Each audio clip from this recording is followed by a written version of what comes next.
Hey, welcome back. Today we're talking about something that can save you thousands of dollars and possibly years of frustration.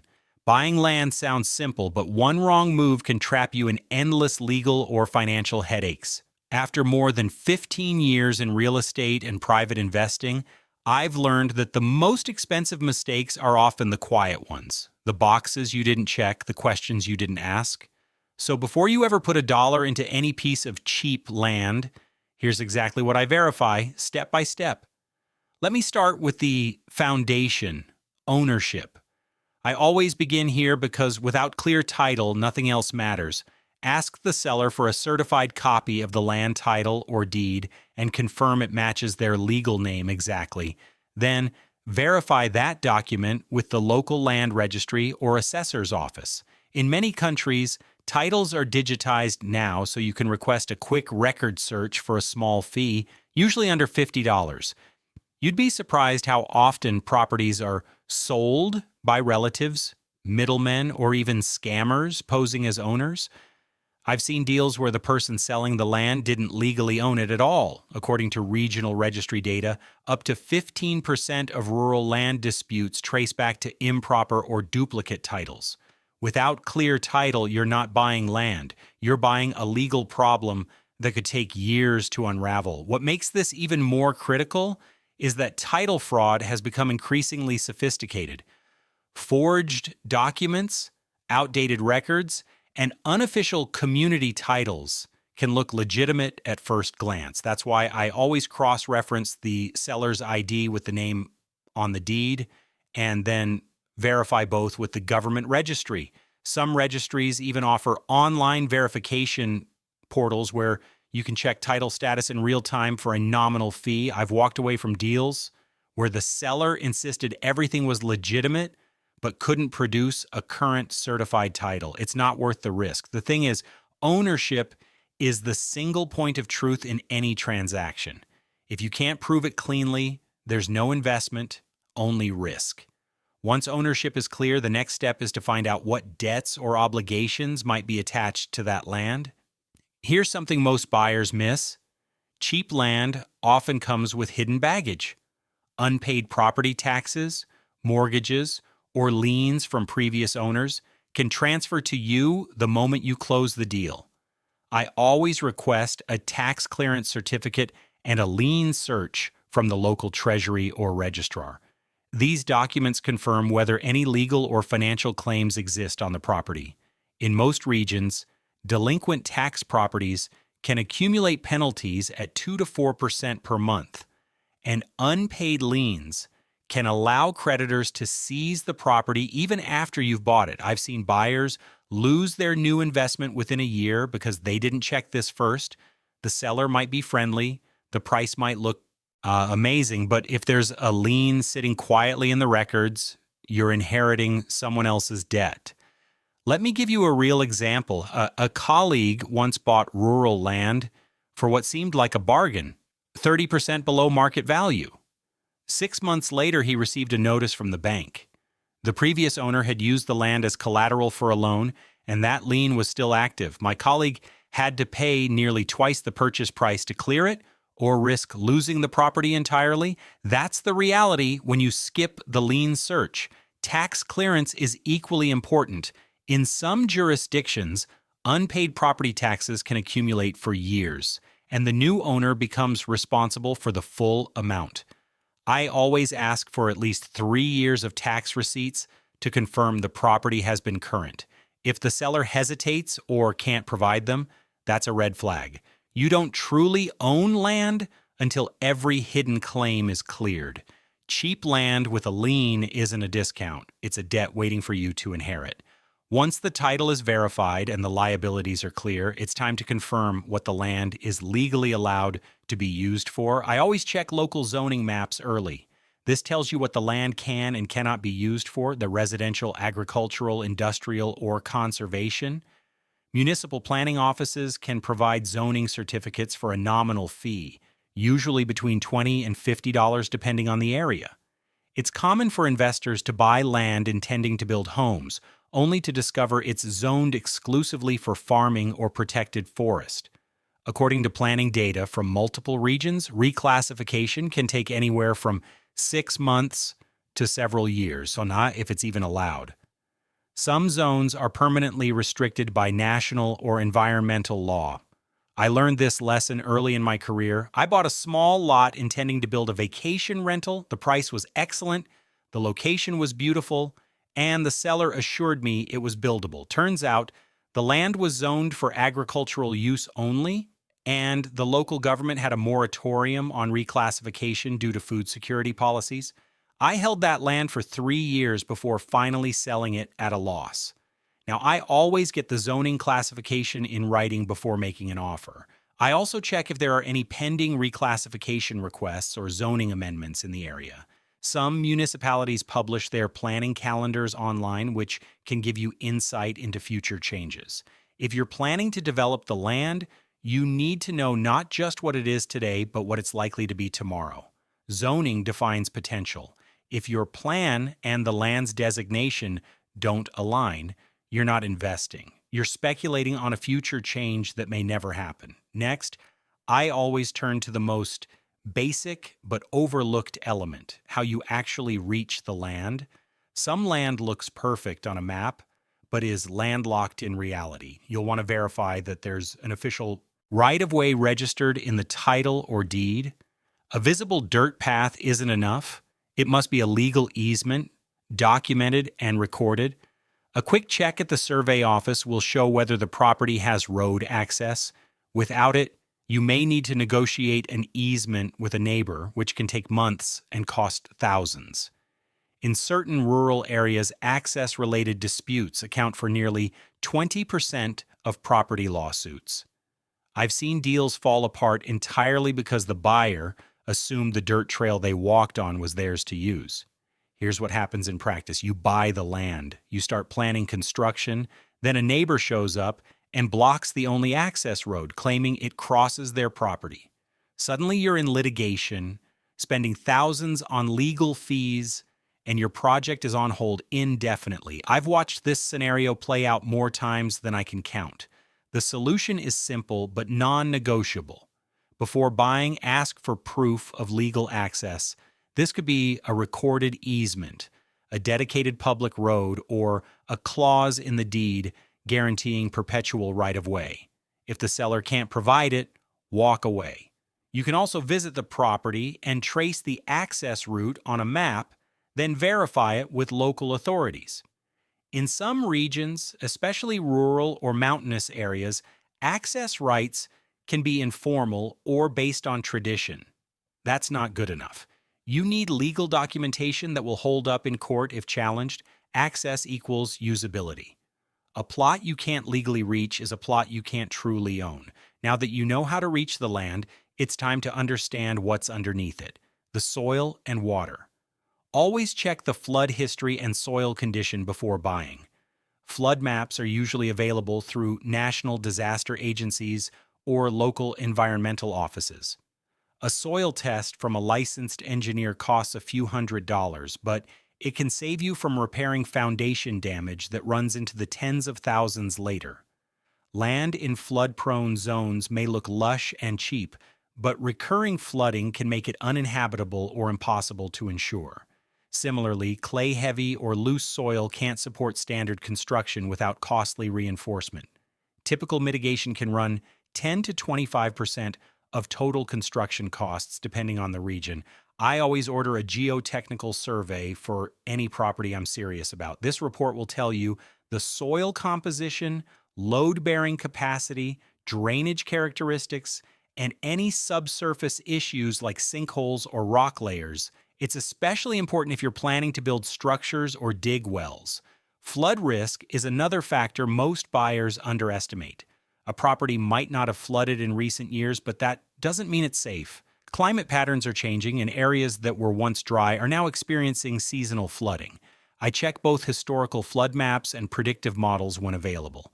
Insurance companies also maintain flood risk databases, and many will provide estimates before you purchase. If the land is in a flood zone, you'll need to factor in the cost of flood insurance, which can run several hundred to several $1,000s annually depending on the risk level. You might also need to elevate structures or install drainage systems, adding significant expense to your project. Nature doesn't care about your investment plan. Understanding the ground conditions helps you see the true cost, not just the sticker price. Once you know the land is physically stable, the next question is whether it's connected to basic infrastructure. I always ask about utilities upfront in electricity, water, and sewage. Many cheap lots are off-grid, and installing utilities later can cost more than the land itself. Check the nearest power pole or water line and request written confirmation from the provider on service availability. Don't rely on verbal promises. In some areas, water rights are separate from land ownership. If you plan to drill a well or irrigate crops, confirm those rights with the water authority. Failure to do this can lead to serious legal restrictions down the line.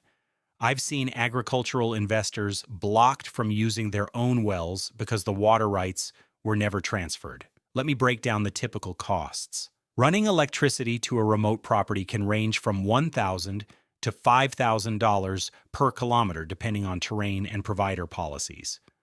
Water connection fees vary widely, but expect anywhere from $500 to $3,000 if municipal water is available. If you need to drill a well, that's another $3,000 to $10,000 depending on depth and local water tables. Sewage is often the most expensive. If there's no municipal sewer line, you'll need a septic system, which typically costs between $3,000 and $8,000 to install.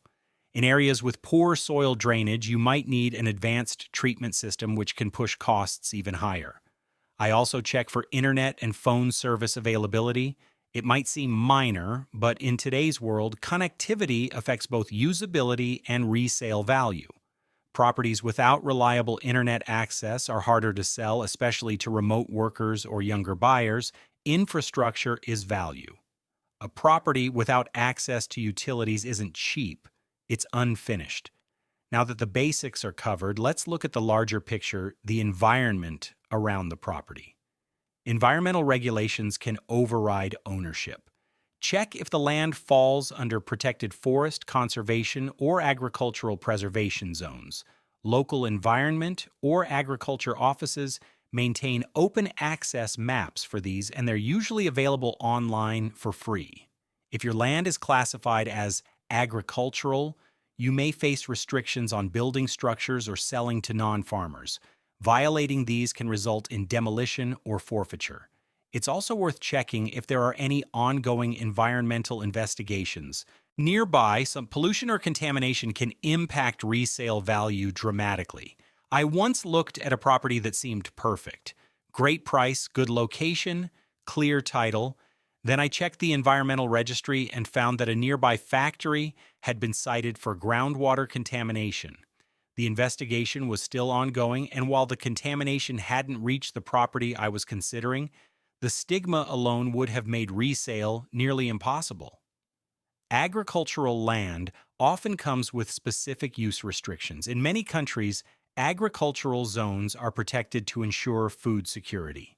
You might not be allowed to convert farmland to residential or commercial use without special permits, which can take years to obtain.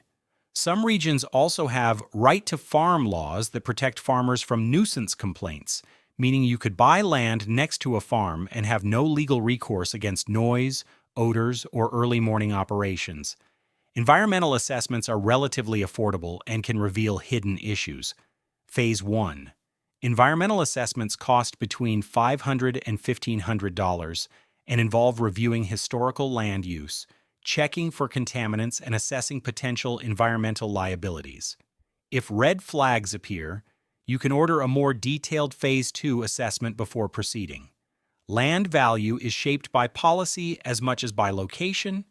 Ignoring these rules means betting against the law, and that's a losing game. Once you've cleared the legal and environmental checks, it's time to assess the neighborhood and future growth. Before buying, I always visit the site and study its surroundings. Look for signs of stable or improving infrastructure, roads, schools, commercial centers. Also check local government development plans. Most cities publish 5 to 10-year land use projections online, and they're incredibly revealing. A cheap lot beside a landfill or noisy highway will likely stay undervalued, but a rural plot near a planned road or industrial zone may appreciate steadily. Historically, properties located within 2 kilometers of new infrastructure projects can increase by 10 to 25%, depending on the area. I spend time walking the neighborhood, noting the condition of nearby properties, the types of businesses operating, and the general upkeep of the area. Are homes well maintained? Are there new construction projects? Is there commercial activity? These are all indicators of economic health. I also check crime statistics if available. High crime areas tend to have depressed property values, and that's not likely to change quickly. Local police departments or national statistics agencies usually publish crime data by district or neighborhood. Future development is equally important. I review municipal master plans, transportation projects, and economic development initiatives. A new highway interchange, public transit station, or industrial park can dramatically increase land values over time. Conversely, planned landfills, prisons, or heavy industry can suppress values. Location isn't just about where it is, it's about where it's going. Buy for tomorrow, not yesterday. Next, let's make sure the physical boundaries of what you're buying are precise and verified. A land survey defines exactly what's yours. Always request a recent one, ideally conducted within the last 3 years, signed by a licensed surveyor. It should match the dimensions and boundaries stated in the title. I've seen buyers lose small portions of land to boundary disputes or discover that their house plan crossed into a neighbor's lot. A professional survey costs a few $100s, but it prevents legal costs that can reach thousands. In some cases, disputes over a single meter of boundary have dragged on for years. Surveys also reveal encroachments, maybe a neighbor's fence crosses onto your property, or a utility easement runs through the middle of your lot. These issues are much easier to resolve before you buy than after. I always walk the property with the survey in hand, verifying that physical markers match the documentation. If the property has irregular boundaries or abuts multiple parcels, the survey becomes even more critical. I've seen cases where 2 neighbors both claimed the same strip of land because historical surveys were inconsistent. A professional boundary survey settles these questions definitively. Precision is protection. A clear boundary today avoids confusion and conflict tomorrow. Once you know the land's limits, the next step is to look at its connection to everyday life. A low land price often reflects its isolation. Before buying, check how far the property is from hospitals, schools, markets, and major roads. Map apps or a simple drive can reveal more than any brochure. Accessibility drives value. Even a small parcel near essential services can outperform larger remote plots. According to real estate analytics, land within 10 minutes of key amenities appreciates up to 40% faster over a decade than isolated areas. If you're planning to build a home or rent the property, proximity matters even more. I time the drive myself during peak hours. What looks like a 20-minute commute on a map might become 45 minutes in traffic. I also check public transportation options if applicable. Properties near reliable transit tend to hold value better, especially in urban or suburban areas. School quality is another factor, especially if you plan to market the property to families. I review local school ratings and enrollment trends. Strong schools drive residential demand, which supports property values over time. Convenience sustains value. Land that's too far from life rarely becomes profitable, no matter how cheap it seems. Now that the external conditions are clear, it's time to gather insight from those who know the area best. I make it a habit to talk to at least one nearby landowner or local official before closing a deal. Locals can tell you about flooding, disputes, and even upcoming projects. They'll also confirm whether the seller's story matches reality. In practice, a 5-minute conversation can reveal what no listing will tell you. Maybe the road floods every year, or the previous buyer backed out because of boundary issues. Maybe there's a planned industrial development nearby that will either raise or lower property values. I ask open-ended questions. How long have you lived here? Have you seen any major changes? Are there any issues with access or utilities? Most people are happy to share, especially if you approach them respectfully and explain you're considering buying nearby. Local officials can also provide valuable context. I've spoken with town clerks, planning department staff, and even local council members. They often know about upcoming zoning changes, infrastructure projects, or development applications that haven't been widely publicized yet. Data shows the numbers, but people tell the truth. Local knowledge can uncover risks that documents don't. Once you've gathered ground-level insight, the next task is to translate all those details into real financial terms. Here's where many investors fail. They stop at the purchase price. I always build a total cost model: land price, taxes, title transfer, connection fees, fencing, clearing, and legal fees. When you add it up, that cheap land often doubles in true cost. For example, connecting electricity alone can range from $1,000 to $5,000 depending on distance. Title transfer and notarial fees typically add 3 to 5%. Road grading or access improvements can add another 2 to 3,000. These are manageable when expected, devastating when ignored. I create a spreadsheet before making an offer.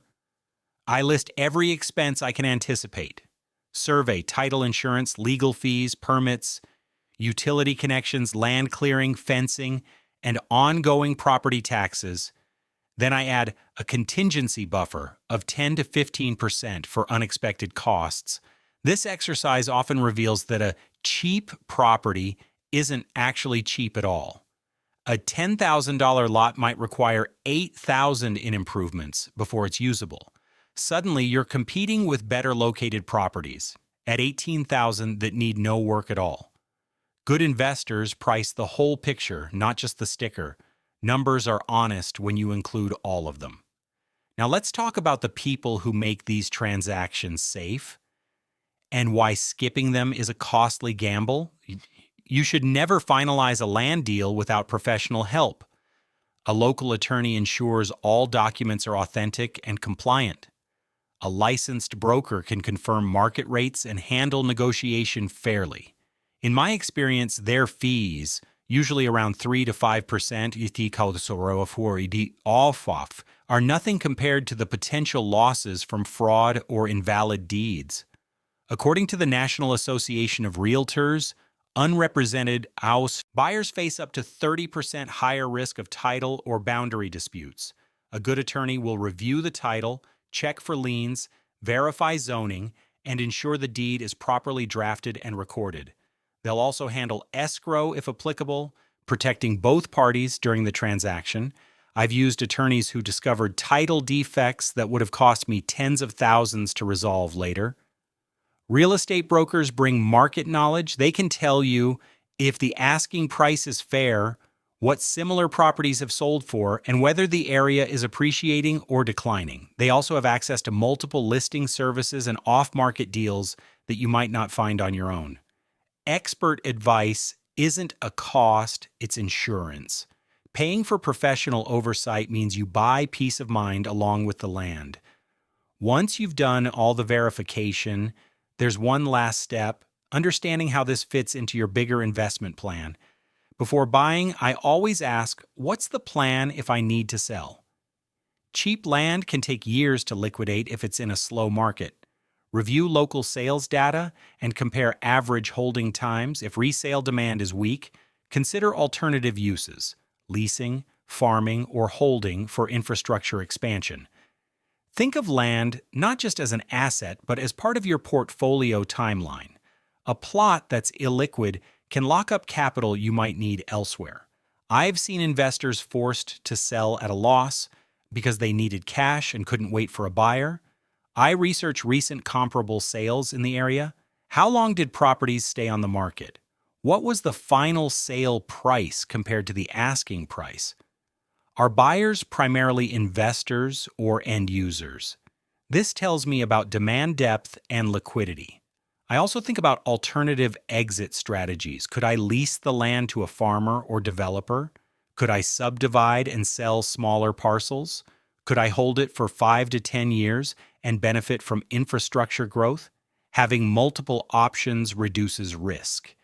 Every good purchase begins with an exit in mind. Smart investors plan their way in and their way out. Now that you've seen the full process, let's tie it all together. Buying land isn't complicated, it's procedural. Each step builds on the next, removing uncertainty one layer at a time. When you verify ownership, clear liabilities, confirm access, and assess real costs, you turn risk into clarity. It's not about speed or emotion, it's about structure and patience. Good investors think in systems. Every figure, every document, every conversation tells part of a longer story, one that rewards diligence over impulse. The strongest portfolios aren't built in excitement, they're built in confirmation, one careful decision at a time.